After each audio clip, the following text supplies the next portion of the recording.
All right, guys. So with the trial of Kyle Rittenhouse coming up in a week or so, there's a whole lot of drama on Twitter, right? A lot of people are triggered because the judge just finished setting the ground rules for what the prosecution slash defense can and can't say during their arguments to the jury. And as you guys know, Mr. Rittenhouse is claiming self-defense in the face of 6 charges, 2 of which include first-degree reckless homicide against Mr. Jacob Rosenbaum and first-degree intentional homicide against Anthony Hubbard. Those were the 2 people that were shot and killed that night by Mr. Rittenhouse, and what he says was self-defense. Now, what's really triggering the left is that the judge is not allowing the prosecution to refer to them as victims. But before I really get into this, I want you guys to actually watch a news clip of some more details about this upcoming trial and the judge's final ground rules that he laid so you guys can get more information. Take a look. Kyle Rittenhouse sat silently in a Kenosha courtroom as his defense team and prosecutors argued last-minute motions before the teen's trial begins next week. What Kenosha County prosecutors and the defense team can and can't say in the course of the trial was the subject of intense debate. Kyle Rittenhouse is charged with killing 2 men and seriously injuring another during sometimes violent protests in Kenosha in August of 2020, when the then 17-year-old patrolled the streets with an AR-15 type weapon. More than one of these people were engaging in arson, rioting, or looting, then I'm not going to tell the defense they can't call them that. A judge said the 2 deceased men and the third, who was seriously wounded, cannot be referred to as victims. The word victim is a loaded word, and I think alleged victim is a cousin to it. In another win for Rittenhouse's defense team, Kenosha County Judge Bruce Schrader will allow a use of force expert to testify with conditions. Now, with rules clearly defined on terminology and witness testimony, the highly anticipated case of self-defense or intentional homicide at the hands of Kyle Rittenhouse will be laid before a jury. Jury selection begins 1 week from today, and the closely watched case litigating what happened on a Kenosha street in August of last summer will be decided by a jury of 12 in what's expected to be at least. All right, guys. So, yeah, the judge is basically saying, listen, these people, unfortunately died, but we can't call them victims. And the reason why is because this is a self-defense thing, right? When somebody is saying they were defending themselves and you're saying that the people that were attacking them are victims, that strongly implies guilt from the person that is acting in self-defense, right? So the judge is like, hey, you know what? That is a very strong term to be using in a self-defense trial. We're probably just not going to allow it. Now, this is not uncommon, right? This is not uncommon. However, the left, they don't care, right? They don't really want to look this stuff up and do the research and say, okay, is this judge acting out of the norm? Or is this normal, right? And when you actually look at the information, it's pretty normal for judges to do this when it comes to self-defense. But again, that doesn't stop them from being outraged and throwing out accusations. But let's read here. As AJ Plus tweeted this, and this really got a whole lot of people upset. It says, the judge in Kyle Rittenhouse trial says lawyers cannot call the 2 people he killed victims.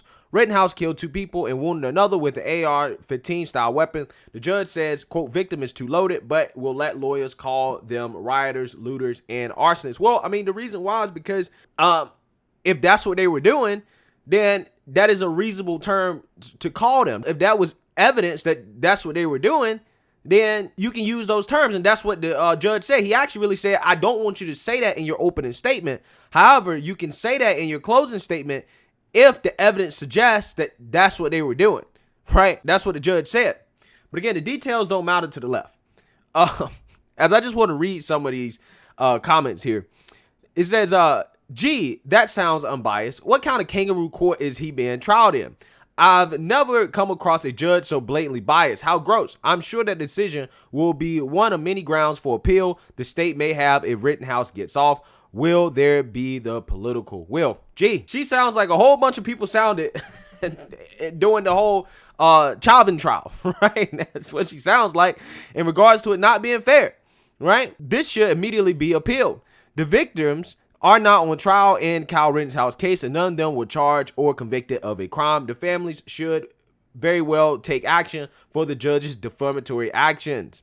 None of the victims were rioters, looters, or arsonists. At this point, the anti-blackness in this country isn't surprising.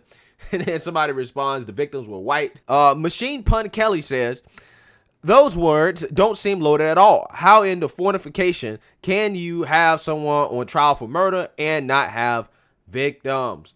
Immediate mistrial. The judge should be removed immediately. I personally think Rittenhouse is a murderer, but this is a proper ruling when the defense is asserting self-defense. Dang, dang, dang, dang, dang. Dang, dang, dang. Somebody read up on this case before commenting. Okay. This is not how their families feel. He killed them without malice and in a state that he doesn't reside. Plain and simple. The judge needs to recuse him/herself from the case. Yeah, I mean, listen. You know, anytime somebody unfortunately loses their life, it's tragic, right? And you obviously feel for the families. But I do want to give my opinion on this because I know a lot of you guys are new. When I first started my channel a year ago, I think I did talk about this, but I haven't talked about it in a long time, mainly because it hasn't been in the news. But in my opinion regarding this whole Kyle Rittenhouse thing, I honestly just don't see how it's not self-defense, right? I just don't. I mean, if you're getting chased by somebody, right, and those people are trying to take your weapon or they're trying to harm you, and then you have to use that weapon in self-defense, right, to keep yourself from being harmed, that's self-defense. I mean, if that's not self-defense, I don't know what is. Now, we can argue about whether or not he should have been there, right? I think there's definitely some reasonable arguments to say, well, you know what? He shouldn't have been there at all. He was underage. He shouldn't have been there. I kind of get that, right? I understand that. But when it comes to the whole self-defense thing, to me, it's kind of shut and closed, right? To be quite honest with you. Again, if that's not self-defense, I don't know what is, right? And I've watched that clip over and over and over again to solidify my opinion on this. I just think it's self-defense. But you know what? Here's the thing. I think that if you press most people on it, if you took politics out of it, if you took race out of it, if you took everything that happened last year out of it, and you just looked at this case on its individual merits, most people are going to say, yeah, this is self-defense, right? I think that's what most people would say. But I think what happened with this whole Rittenhouse thing is that it got so politically charged because it happened after George Floyd, after Breonna Taylor, after Ahmaud Arbery, after Jacob Blake.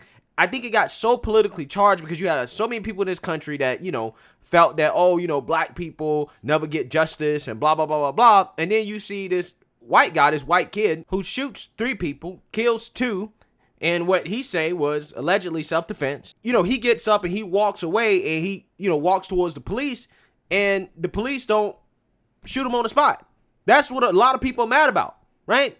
The fact that he was able to do that and then go to the police and the police not immediately arrest him or use any type of force or anything like that, that is really what a lot of people are upset about. And I think that's why this kid gets so much vitriol and hate, and I think, you know, his reputation has been smeared to a certain extent, is because of that anger from the fact that the police didn't do what they think the police would have done to somebody if Kyle Rittenhouse was black, right? And that's really what this all comes down to. And that has driven people to make a lot of accusations about the kid. I mean, they basically trying to say that, you know, he's associated with white supremacist groups. Matter of fact, I think that that was something that was threw out in terms of what can be used in the trial early. Okay. And it wasn't just regular people on the internet talking. It was also the mainstream media running with this narrative, saying these things. I think Ayanna Pressley, called him a white supremacist, right? Throughout all types of stuff. You know, here's the thing. A lot of this stuff in terms of how people feel about this is emotionally driven, okay? Emotionally driven, and a lot of people are not thinking with their heads and just looking at it and saying, okay, what actually happened in this situation? We can agree that he probably should not have been there. He should have been home, right? He's 17 years old. He shouldn't have been out in the streets like that doing what he was doing, right? Regardless of what the intent was, okay? But at the same time, regardless of that's irrelevant when it comes to his right to defend himself. Okay, whether or not he should have been there is irrelevant at that point to me. He was being attacked. I mean, one of the guys that attacked him had a gun. He was attacked with a skateboard. They tried to take his weapon. So yeah, I mean, all that stuff is like, okay, at what point can he defend himself? Right? Is he supposed to just let somebody take his weapon and potentially use it on him and him be harmed? So, I mean, I don't know. And people can sit here and say, oh, he shouldn't have been there. He shouldn't have been there. Well, a lot of people should have been out that night, right? I've been saying that the whole time. A lot of people should have been out there riding and looting and doing the things they were doing that night. Okay? In the ideal world, nobody would be out there, right? But, hey, that's not what happened. And I just think that when it comes to this trial, there's going to be a whole lot of people upset in this country when they get outcome. Because it really looks like it's leaning towards the defense having the upper hand here in regards to this trial. And it seems like at the very least, he's going to get off when it comes to these murder charges. But just like the Derek Chauvin trial, we will wait and see what happens. But let me know what you guys think. Make sure you like, comment, and subscribe. Most importantly, share a Black conservative perspective. Peace.